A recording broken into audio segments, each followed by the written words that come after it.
বঙ্গে কিন্তু শাহ অর্থাৎ পাখির চোখ 26 বিধানসভা নির্বাচন এবং 3 দিনের বঙ্গ সফরে স্বরাষ্ট্রমন্ত্রী অমিত শাহ সোমবার রাতে রাজ্যে এসেছিলেন। স্বরাষ্ট্রমন্ত্রী গতকাল অমিত শাহের রাত্রি যাপন তালকুটিরে হয় এবং স্বরাষ্ট্রমন্ত্রী অমিত শাহের সারা দিনের কর্মসূচি হোটেল অল্টিয়ারে বিধায়ক এবং সাংসদদের সঙ্গে বৈঠক থাকছে আজকে অমিত শাহ।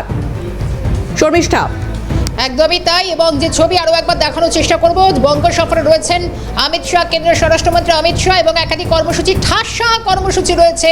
আজকের ছবি দেখাবো, আজকেও একগুচ্ছ ঠাসা কর্মসূচি, তবে কিছুটা কার্যক্রমে পরিবর্তন আনা হয়েছে। স্বরাষ্ট্রমন্ত্রী অমিত শাহ সারাদিনের যে কর্মসূচি, হোটেল অল চেয়ারে বিধায়ক এবং সাংসদদের সঙ্গে গুরুত্বপূর্ণ বৈঠক সারবেন অমিত শাহ। এর পরবর্তী ধাপে থাকছে দুপুর 1:45 সায়েন্স সিটি অডিটোরিয়ামে কার্যকর্তা সম্মেলনে বৈঠকে যোগ দেবেন অমিত শাহ। শব্দ ফাটাফাটি খেলা হবে, খেলা হবে, খেলা হবে। আরে খেলা হবে এটা তো আমাদের কথা নয়। উনি 3টে জিনিস ব্যবহার করেন, মমতা এবং তার দলের লোকেরা 3টেই বাংলাদেশ থেকে ধার নেওয়া। জয় বাংলা, মুজিবুর রহমান, মামাটি মানুষ, খালেদা জিয়া। আর এই খেলা হবেটা ওসমান, শামীম ওসমান। তাহলে কী চান উনি? খেলা হবে, উনি কি গণদেবতাদের থেকে বড় খেলোয়াড় নাকি? বাংলার খেলার সব জবাব দেবে বাংলার গণদেবতারা।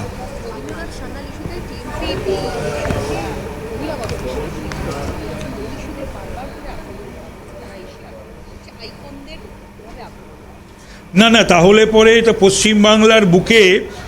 পশ্চিমবাংলার বুকে যে বিদ্যাসাগরের মূর্তি যে ভাঙা হয়েছিল, যেটা আঙুল দেখানো হয় অমিত শাহজির এবং বিজেপির প্রতি, সেটা ভেঙেছিল টিএমসিপি নেতৃত্ব। কেন এগোয়নি? লালবাজার বা আমার স্ট্রিট থানা 1। 2 হচ্ছে যে টিএমসিপির ছেলেরা রবীন্দ্রনাথের ছবি জ্বালিয়ে দেয়। এবং বাংলার বুকে যেভাবে বাংলার কৃষ্টিকে, বাংলার সংস্কৃতিকে, বাংলার ঐতিহ্যকে, বাংলার গরিমাকে এই তৃণমূলী আমলে যেভাবে এর শেষ করে দেওয়া হয়েছে, বিনাশ করে দেওয়া হয়েছে, এর কোনো তুলনা এর পূর্বে বাংলার কোনো সরকারের নেই। তাপসরার বক্তব্য আমরা পেয়েছিলাম। আমরা একটু সরাসরি যাব, শান্তন ভট্টাচার্য রয়েছেন আমাদের সঙ্গে এই মুহূর্তে সরাসরি। শান্তন, আজকে খুব গুরুত্বপূর্ণ বিধায়ক সংসদের সঙ্গে কার্যকর্তাদের সঙ্গে পরপর বৈঠক রয়েছে অমিত শাহ। গতকালই মমতা বন্দ্যোপাধ্যায় খেলা হবে নতুন স্লোগান বেঁধে দিয়েছেন। তাহলে কি আজকের এই বৈঠকে রীতিমতো নির্বাচনী রণকৌশলের সুরটা অমিত শাহ আরও বেঁধে দিতে চান? কি বৈঠক হতে পারে?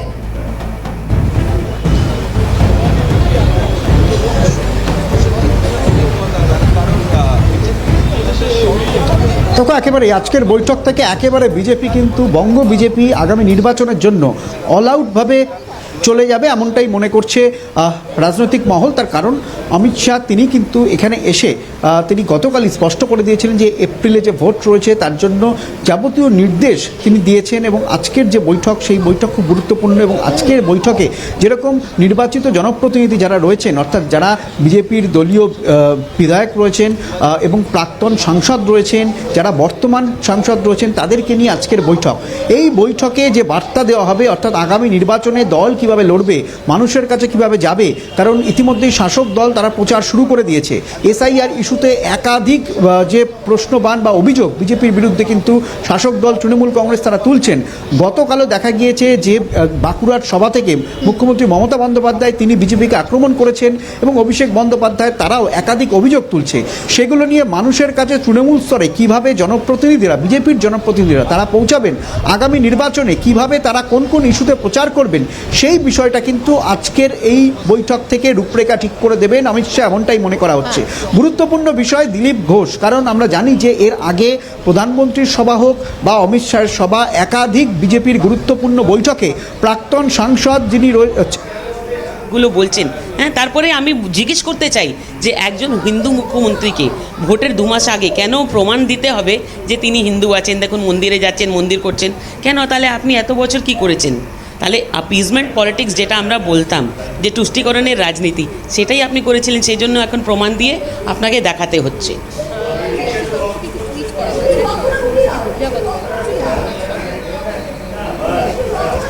মুখ্যমন্ত্রী মমতা ব্যানার্জি বাঙালিদের টিকিট কেটে লোকসভায় all here হোটেলে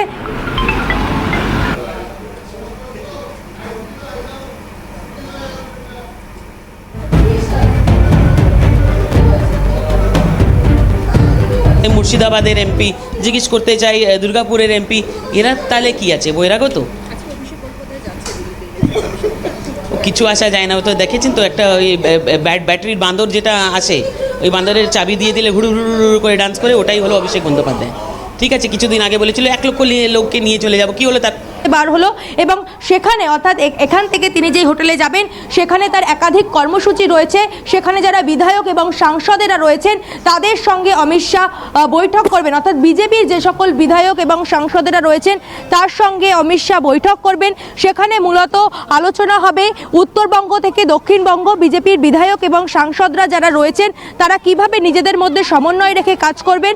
পাশাপাশি মতুয়া ইস্যু এই মুহূর্তে সবথেকে বড় গুরুত্বপূর্ণ ইস্যু, কারণ মতুয়া ভোট বিজেপির কাছে একটি গুরুত্বপূর্ণ ফ্যাক্টর এবং এসআইআর এর আবহে অনেক মতুয়াদের নাম বাদ গিয়েছে। ফলে মতুয়া ভোট কি আদৌ বিজেপির দিকে থাকবে তা নিয়ে প্রশ্নচিহ্ন বারংবার উঠছে। এই আবহে মতুয়াদের সঙ্গে তারা কিভাবে কমিউনিকেট করবেন, বিজেপির যারা বিধায়কেরা রয়েছেন সাংসদেরা রয়েছেন, এবং মতুয়া নিয়ে বিজেপির কি ভাবনা রয়েছে, অর্থাৎ কেন্দ্রীয় বিজেপির কি ভাবনা রয়েছে সেই নিয়েও কিন্তু আজকের এই বৈঠকে আলোচনা হবে। পাশাপাশি একেবারে আসন্ন বিধানসভা নির্বাচন, এই বিধানসভা নির্বাচনে কি উঠে আসছে, অর্থাৎ বিধানসভা নির্বাচন কিভাবে পরিচালনা করা হবে, বিজেপির সাংসদ এবং যারা বিধায়কেরা রয়েছেন তারা কি কি এজেন্ডা তারা তুলে ধরবেন সাধারণ মানুষের কাছে, সেই বিষয়েও কিন্তু প্রাথমিক স্তরে আলোচনা হবে। এবং তারপরে অমিত শাহ চলে যাবেন সায়েন্স সিটিতে, সেখানে একেবারে বুথ লেভেলের যারা কর্মীরা রয়েছেন তাদের সঙ্গে অমিত শাহের বৈঠক রয়েছে। সেখানে 3 জন কাউন্সিলর তারা উপস্থিত থাকবেন কলকাতা পৌর সংস্থার, পাশাপাশি আরও যারা বুথ লেভেলের অর্থাৎ মণ্ডল স্তরে যারা নেতৃত্বরা রয়েছেন তারা উপস্থিত থাকবেন। একেবারে বুথ লেভেলে কিভাবে পরিচালনা করা হবে এই ভোট বিজেপির পক্ষ থেকে, সেক্ষেত্রে কিন্তু সেই বিষয়েও কিন্তু এই যে বৈঠক রয়েছে সেই বৈঠকে আলোচনা হবে। তারপর তিনি চলে যাবেন ঠনঠনিয়া কালীবাড়িতে, সেখানে গিয়ে তিনি পুজো দেবেন এবং তারপরে সেখান থেকে তিনি রওনা দেবেন দিল্লির উদ্দেশ্যে। অর্থাৎ অমিত শাহের সফরে, বঙ্গ সফরে একগুচ্ছ কর্মসূচি। 29 তারিখে অমিত শাহ এখানে আসেন এবং তারপর থেকেই কিন্তু একগুচ্ছ কর্মসূচি মূলত দলের যে অর্থাৎ বিজেপির যে বঙ্গে সংগঠন রয়েছে তার চাঙ্গা করতেই অমিত শাহের এই কর্মসূচি বলে মনে করা হচ্ছে। পাশাপাশি এসআইআর আবহে এই কর্মসূচি যথেষ্ট তাৎপর্যপূর্ণ বলে মনে করছে ওয়াকিবহাল মহল। ক্যামেরায় গোপালের সঙ্গে রেশমি রিপোর্ট, ক্যালকাটা নিউজ। সায়ন্তন রয়েছেন আমাদের সঙ্গে, একেবারে সায়ন্তন রয়েছেন আমাদের সঙ্গে। সায়ন্তন, ইতিমধ্যেই এই বৈঠক শুরু হয়ে যাওয়ার কথা এবং তার পরবর্তী কর্মসূচিতে 1:45 সায়েন্স সিটি অডিটোরিয়ামে যাওয়ার কথা অমিত শাহ। সুতরাং এই মুহূর্তে বৈঠকের কি পরিস্থিতি, কতক্ষণ চলবে, কিংবা এখনো কি শুরু হয়ে গিয়েছে বৈঠক, কি জানা যাচ্ছে?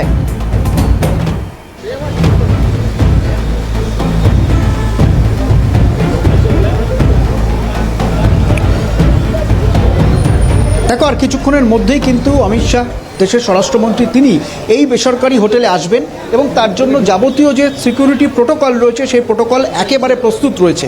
এবং দলীয় যারা বিধায়করা রয়েছেন, যারা সাংসদরা রয়েছেন, যারা এই বৈঠকে থাকবেন ডাক পেয়েছেন, তারা কিন্তু এই মুহূর্তে ভিতরে প্রবেশ করে গিয়েছেন। যে নির্ধারিত যে আসন রয়েছে সেই আসনে কিন্তু তারা বসে গিয়েছেন। আর মিনিট খানেকের অপেক্ষা, তারপরেই দেশের স্বরাষ্ট্রমন্ত্রী অমিত শাহ তিনি আসবেন এবং বিজেপির যারা নির্বাচিত জনপ্রতিনিধি পাশাপাশি পদাধিকারী রয়েছেন তাদের সঙ্গে কিন্তু আজকের বৈঠক করবেন। খুব গুরুত্বপূর্ণ বৈঠক এবং এই বৈঠক প্রায় 1:30 অবধি চলার কথা এবং 1:30টার পর এখান থেকে তিনি বেরোবেন, বেরিয়ে সায়েন্স সিটির উদ্দেশ্যে যাবেন। সেখানে দলীয় কর্মীদের সঙ্গে তার বৈঠক রয়েছে এবং 3:30টার সময় ঠনঠনিয়া কালীবাড়িতে তিনি যাবেন এবং ঠনঠনিয়া কালীবাড়িতে পুজো দেবেন এবং তারপর দিল্লির উদ্দেশ্যে রওনা হয়ে যাবেন। ইতিমধ্যেই যে ইকো পার্কের যে হোটেল রয়েছে সেই হোটেল থেকে তিনি বেরিয়ে গিয়েছেন এবং পুলিশ সূত্রে খবর যে তার কনভয় মিনিট খানেকের মধ্যেই এই সল্টলেকের যে বেসরকারি হোটেল রয়েছে যেখানে এই মুহূর্তে বৈঠক চলবে সেই হোটেলে কিন্তু আর কিছুক্ষণের মধ্যেই তার কনভয় এসে পৌঁছাবে। তার জন্য যে যাবতীয় প্রস্তুতি একেবারে শেষ হয়ে গিয়েছে এবং যে সিকিউরিটি যে প্রোটোকল সেই প্রোটোকল কিন্তু প্রস্তুত। একবার সরাসরি এখান থেকে আমি একটা বিষয় একটু জানার চেষ্টা করি। এর আগে দিলীপ ঘোষ তিনিও বলেছিলেন যে নতুন করে কিন্তু তিনি আবারও তাকে সক্রিয়ভাবে রাজনীতির ময়দানে বাংলার মানুষ দেখতে পাবেন। এবং আজ কার্যকর্তাদের সম্মেলনে দিলীপ ঘোষের উপস্থিতি কতটা তাৎপর্যপূর্ণ।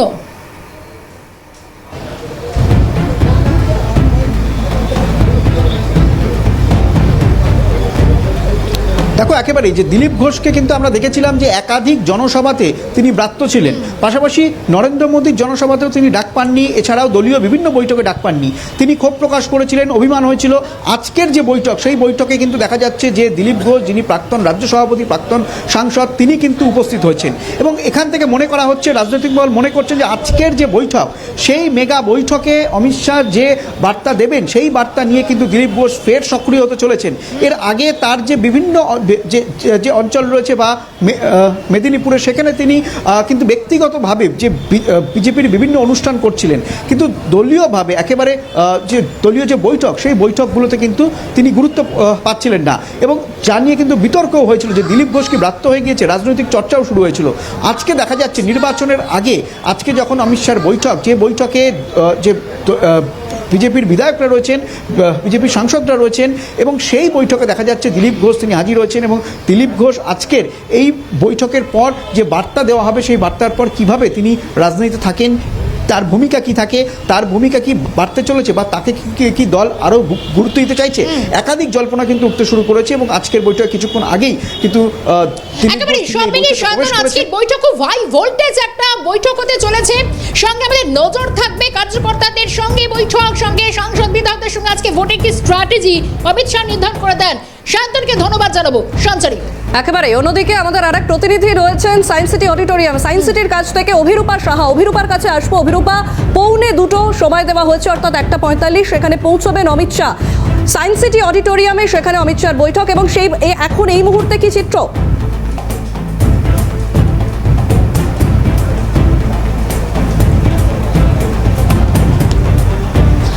দেখো, বৈঠক শুরু হতে এখনো 1.5 ঘন্টা বাকি, কিন্তু বিজেপির কার্যকর্তা যারা রয়েছেন তারা ইতিমধ্যেই আসতে শুরু করেছেন। সকাল থেকেই সেই ছবি আমরা তুলে ধরেছি।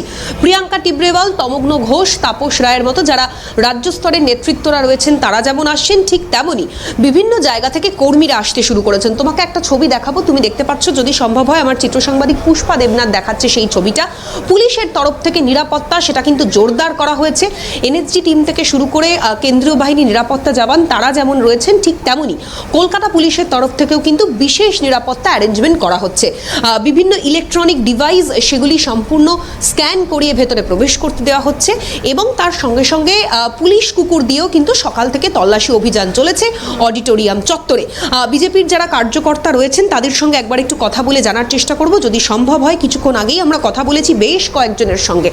তমগ্নদা রয়েছেন, একটু কথা বলে জানার চেষ্টা করব। তমগ্নদার সঙ্গে আগেও কথা হচ্ছিল। তমগ্ন, আমরা লাইভে রয়েছি। যে বিষয়টা আগেও বলছিলাম যে 26-এর বিধানসভা নির্বাচনের আগে সমস্ত কর্মী আজকের এই বৈঠকের দিকে তাকিয়ে রয়েছে, আপনিও তাকিয়ে রয়েছেন কিভাবে কাজ হবে। এবং অমিত শাহ যখন বাংলায় এসেছে তিনি বলেছেন যে পশ্চিমবঙ্গ পরিবর্তনের জন্য সম্পূর্ণ প্রস্তুত। এতে তো অনেক কিছু বোঝা যাচ্ছে। কি বলবেন আগামী দিনে কাজ কিভাবে হবে? আগামী দিনে কাজ, ভারতীয় জনতা পার্টি মানুষের সঙ্গে থেকে কাজ করে, মানুষের জন্যে কাজ করে। মানুষের চাহিদা যে 2026-এ পরিবর্তন আসুক পশ্চিমবঙ্গে, তার সুর বাদ্যে আগাম এই 31শে ডিসেম্বর আজকে সুর বাদ্যে অমিত শাহজি চলে এসছেন। এবং কালকে 2026-এর প্রথম দিন, সেদিন থেকেই এক সুরে বাঁধবে যে তৃণমূল চলে গেছে, তৃণমূল চলে গেছে, তৃণমূল চলে গেছে। অমিত শাহ গতকাল বলেছেন 2/3 সংখ্যাগরিষ্ঠতা নিয়ে বিজেপি ক্ষমতায় আসবে, সরকার গঠন করবে। আর এরই প্রতি উত্তরে মুখ্যমন্ত্রী মমতা বন্দ্যোপাধ্যায় বাঁকুড়া থেকে বলেছেন যে ঘেঁচু হবে, ফাটাফাটি খেলা হবে। অমিত শাহকে উদ্দেশ্য করে তিনি বলেছেন। কি বলবেন এখানে মন্তব্য? না, খেলা হবে এসব উনি না বললেই ভালো। ওই মেসি যখন এসেছিল সকলে দেখেছে ওখানে কি হয়েছে। তা ওনার খেলা হবে, সেই বেলুন ফেটে গেছে। তো এখন মানুষ চাইছে পরিবর্তন, মানুষের ডাক এটা মানুষ যখন যা চায়, মানুষের কথা মাথায় রেখে আমাদের সকলকে করতে হয়। এবং মানুষ যখন চাইছে, অমিত শাহজি সেই কথা বলতেই আসছেন যে পরিবর্তন আসন্ন, পরিবর্তন হচ্ছে বাংলায়। এবং এখানে যে এসআইআরের পর ওই যারা ভুয়ো ভোটার তারা থাকবেন না, এবং সঠিক ভোটার লিস্টের মাধ্যমে নির্বাচন হবে। এবং সেই নির্বাচনে ভারতীয় জনতা পার্টি জয়লাভ করবে এবং 2/3 সিট নিয়েই করবে। অভিষেক বন্দ্যোপাধ্যায় আজকে তো যাচ্ছে ইলেকশন কমিশনে, দিল্লির কাছে দরবার। উনি যেখানে ইচ্ছে হয় যেতে পারেন। উনি নিজের এসআইআর ফর্মটা তো ভরেছেন, যদি না ভরে থাকেন তারপরে গেলে বোধহয় ভালো হতো। নিজে ভরছেন আর মানুষকেও ভুলভ্রান্তিতে বোঝাচ্ছেন। উনি কি করতে চান, ওনারা কনফিউজড হয়ে আছেন, হারছেন বুঝতে পাচ্ছেন। তো হারার আগে যেটা হয় একটা প্যানিক রিয়াকশান, একটা নিজার্ক রিয়াকশান ওনারা দিচ্ছেন। একদমই তাই।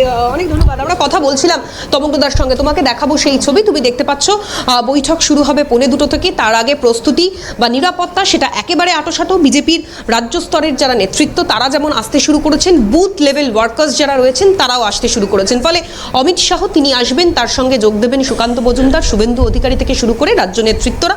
ফলে সব মিলিয়ে দুপুরের পর সায়েন্স সিটি অডিটোরিয়াম থেকে 26-এর বিধানসভা নির্বাচনে কাজ কি করে হবে, এই গোটা জয়গাথা কিভাবে তিনি গেঁথে দেবেন সেদিকে নজর থাকবে। সঞ্চারী।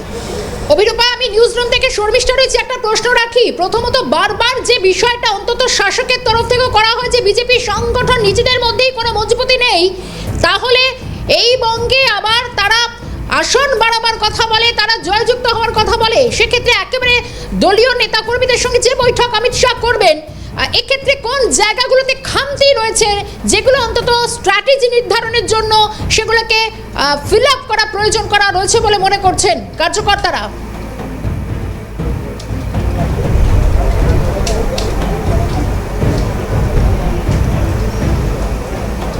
শর্মিষ্ঠা, দেখো, গতকালকে অমিত শাহ তিনি একটি টার্গেট বেঁধে দিয়েছেন যে 2/3 ক্ষমতায় সেখানে তারা ক্ষমতায় আসবেন। এবং তোমাকে দেখাবো আরও একবার নিরাপত্তার ছবিটা। এবার তুমি যে প্রশ্নটা করলে যে সংগঠন বিজেপির অত্যন্ত খারাপ, যেটা বারংবার অভিযোগ করা হয়, কিন্তু যেটা উল্লেখযোগ্য বিষয়, এই আজকের যে বৈঠক বা গতকালকের যে বৈঠক, সেখানে কিন্তু আমরা যে বিষয়টা দেখতে পাচ্ছি সেটা হচ্ছে সংগঠন কিভাবে কাজ করবে, রাজ্য নেতৃত্ব, দলীয় নেতৃত্ব আগামী দিনে ভোট পরিচালনা কিভাবে করবে। এক, দ্বিতীয়ত হচ্ছে আমরা দেখেছি এবার 26-এর বিধানসভা নির্বাচনের আগে বেশ কিছু জায়গায় দায়িত্ব দেওয়া হচ্ছে, প্রায় বলা ভালো অধিকাংশ জায়গায় বাংলার এই নির্বাচনে দায়িত্ব দেওয়া হচ্ছে ভিন রাজ্যের যারা নেতৃত্বরা রয়েছেন তারা।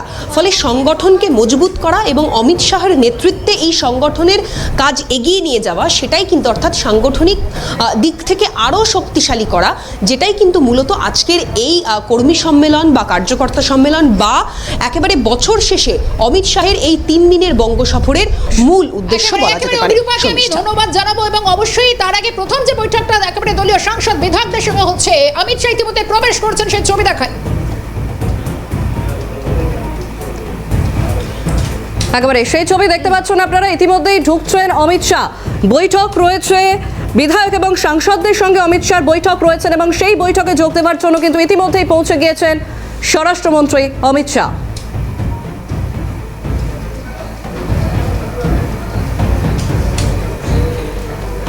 বাকি চোখ 26-এর বিধানসভা নির্বাচন এবং বঙ্গ সফরে রয়েছেন কেন্দ্রীয় স্বরাষ্ট্রমন্ত্রী অমিত শাহ।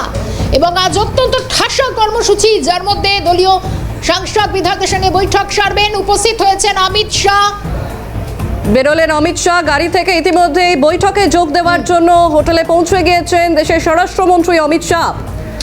সুকান্ত মজুমদার রয়েছেন সামনেই এবং বিধায়ক সাংসদদের সঙ্গে বৈঠক অমিত শাহ, ইতিমধ্যেই তারা পৌঁছে গিয়েছেন এবং সবেমাত্র পৌঁছলেন অমিত শাহ। এরপরেই কিন্তু শুরু হবে বৈঠক এবং পরবর্তী কর্মসূচি।